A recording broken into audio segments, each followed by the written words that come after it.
Selamat berjumpa kembali di channel Thesis Picture. Saya Teguh Santosa. Kali ini saya ingin berbagi pengalaman tentang pengalaman saya membuat film pendek untuk syarat kelulusan Diploma 3 di Institut Kesenian Jakarta, Fakultas Film dan Televisi, jurusan penyutradaraan film. Nah, sewaktu saya di IKJ itu ada 2 kali tahap ujian yang membuat film pendek 10 menit. Itu kita syutingnya masih pakai siluloid, masih pakai film negatif ya.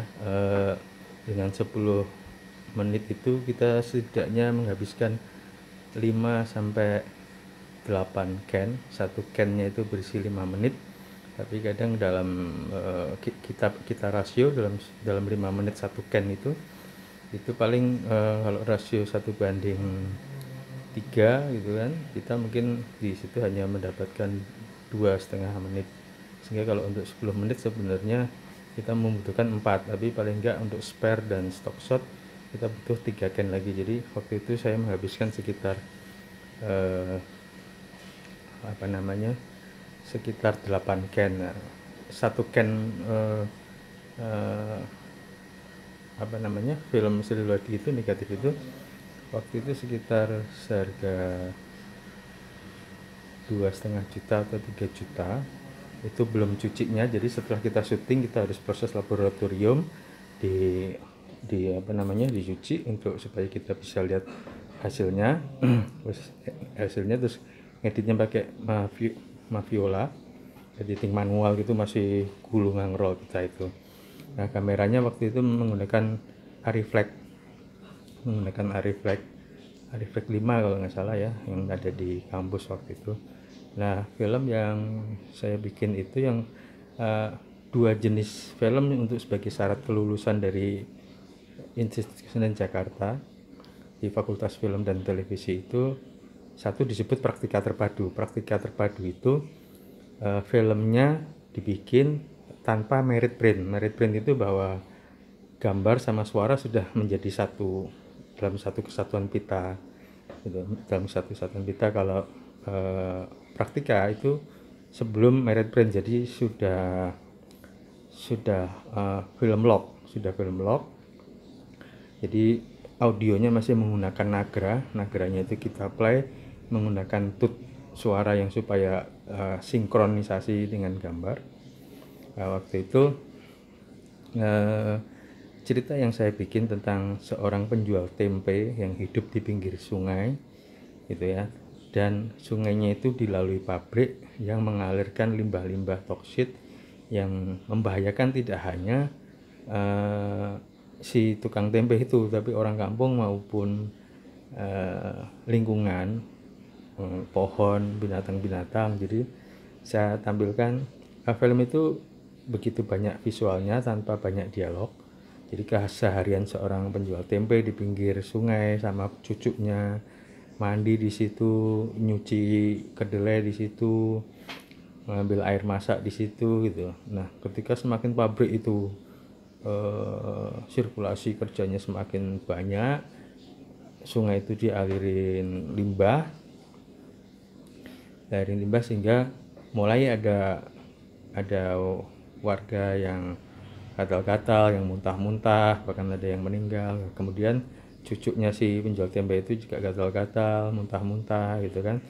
Ketika si kakek itu meminta pertolongan untuk cucunya, dia pun tertimpa pohon yang karena pohon itu terkena limbah membuat dia terjatuh di sungai, dan dia juga tidak tertolong, tertimpa sepedanya, meninggal di sungai. Sehingga cucunya pun dengan sisa nafas terakhirnya berusaha keluar dari rumah. Film itu cuma menggambarkan seperti itu. Jadi bahayanya limbah bagi kehidupan manusia gitu. Waktu itu kalau nggak salah komunitas wanita Jakarta itu memberi penghargaan kepada film itu ya. Padahal film itu masih belum merit print. Jadi akhirnya sama pihak kampus di copy gitu kan, di copy langsung di syuting pakai kamera VHS gitu, di copy di dalam VHS. Jadi VHS itu yang dikelilingkan kemana-mana. Nah, yang film pendek kedua saya membuat film pendek kedua disebut TSD gitu kan. TSD itu tahap studi dasar yang akhir. Nah, kebetulan pas waktu itu ada kerusuhan Mei itu, ada kerusuhan di Indonesia, ada kerusuhan. Saya baru syuting kalau nggak salah, saya itu baru syuting. Jadi sebelum kerusuhan, sesudah atau sebelum kerusuhan itu saya mengajukan konsep itu. Terus kemudian setelah di ACC film itu udah selesai, tapi syuting sudah selesai tapi belum dicuci karena belum ada biayanya, karena sudah terlanjur ada kerusuhan. Nah, kalau film yang pertama itu judulnya Gelita itu tentang limbah yang mengalirkan air sungai, itu untuk praktika terpadu ya. Itu juga berdurasi 10 menit, cuma hanya dengan 2 pemain, seorang kakek dan seorang cucu. Nah, yang TSD itu judulnya Pelangi Hias, tentang lingkungan hidup juga gitu. Kalau yang Gelita itu syutingnya kalau nggak salah di Cilandak, terus di pinggir sungai Cilandak ya, kita bikin gubuk-gubukan, interiornya itu di kampus. Terus beberapa lokasi itu juga ada di daerah Jakarta Selatan, Cinere gitu ya, Cinere, Cilandak gitu. Terus ada sungai yang untuk pakai jatuh itu di sekitar Jakarta Selatan juga. Nah, terus kalau yang kedua itu juga tentang lingkungan hidup tapi tentang pencemaran udara ya. Jadi judulnya Pelangi Hias. Saya syuting di Pekalongan waktu itu. Semua syuting kebanyakan di Pekalongan, cuma ada beberapa stock shot yang saya syuting di Bekasi. Tapi semua itu, jadi kita waktu itu juga agak sulit kan, karena menjelang kerusuhan itu kita harus, kalau membawa alat-alat dari kampus, harus mengurus izin asuransi. Nah, akhirnya saya urus izin asuransi, alat bisa keluar, saya bawa ke Pekalongan, kita syuting di Pekalongan dengan lokasi yang sangat terjal. Sampai hari pertama syuting aja kalau nggak salah pemainnya itu assist dying itu jatuh sampai terkilir punggungnya ya. Terus malamnya kita bawa ke tukang urut dan sebagainya. Dan syuting yang tidak berat-berat dulu, karena ceritanya itu ada Jakartarup muncul di daerah penebangan hutan liar gitu.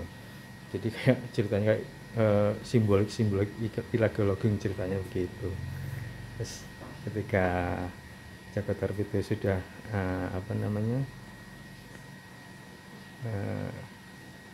ada yang memburu dia dan dia terluka, turunlah bidadari itu. Nah, bidadari itu mencoba menyembuhkan Jakartarup dan berusaha mau melindungi Jakartarup untuk membela lingkungan hidup, tapi dia pun bukan selendangnya dicuri Jakartarup, tapi selendangnya terbang terbawa udara dan hancur di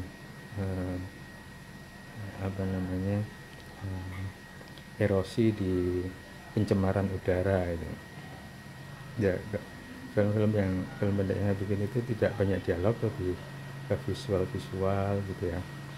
Cuma sayangnya karena ketika mau proses, harga dolar itu lagi naiknya, lagi tingginya, saya nggak bisa membeli film untuk proses positif. Jadi kan dari proses negatif itu mesti beli film lagi untuk memproses membayar lagi untuk memproses itu film bisa dilihat gitu kan, Sililot itu supaya bisa dilihat. Nah, tapi karena mahalnya itu, saya tim kelompok yang ujian dengan saya tuh nggak mampu lagi biayanya. Kemudian kita mencari dari PFN memberikan korting yang sangat banyak karena kita mahasiswa dan masih habis pasca kerusuhan. Nah, dikasih harga korting, tapi memang dengan otomatis dengan hasil yang penting bisa dilihat gitu. Cuma memang kameramen saya itu Yesaya Hanung agak gimana gitu, karena gambarnya tidak sesuai yang diharapkan karena memang sudah tidak ada biaya lagi gitu. Yaudah kita proses seperti itu, gambarnya juga terlalu kayak apa ya, kayak ngefog gitu, kayak kurang bright gitu kan. Nah, seharusnya itu agak bright gitu, tapi karena kami semua itu mahasiswa yang mengejar target ujian, sementara proses ujian di IKJ itu prosesnya cukup lama, dari proses mengajukan sinopsis, membuat plot, pengajuan skenario. Itu kalau skenario masih kebanyakan dosen ada di Jakarta begitu. Ke manajemen produksi waktu itu Pak Bustal juga masih ada di Jakarta, Pak Bustal almarhum. Tapi ketika ke Mas Slamet, ke Mas Garin gitu, kita harus menyesuaikan jadwal mereka. Waktu saya kalau nggak salah pembimbingan kepada Mas Slamet Raharjo itu, saya datang ke Jogja karena Mas Slamet Raharjo sedang syuting di Jogja, kalau nggak salah Suro Bulldog atau Marsina, saya lupa ya.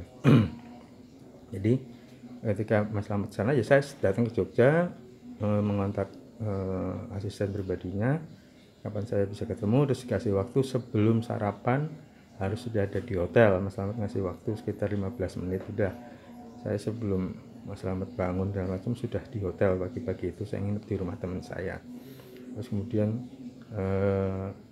sudah di ACC suruh revisi ini, ngasih masukan ini. Oke, kita sharing dengan waktu yang cukup singkat.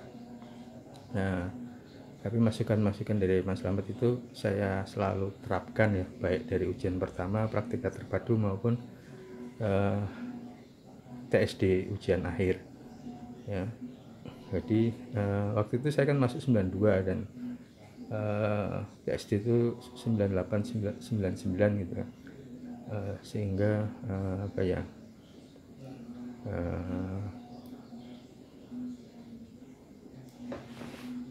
karena dolar tinggi itu, kita waktu mau berangkat syuting juga wah dolar naik, bahan baku kita targetkan beli 10 can juga Yohanes Pimpronya dapatnya cuma 8 can gitu karena harga itu naik film.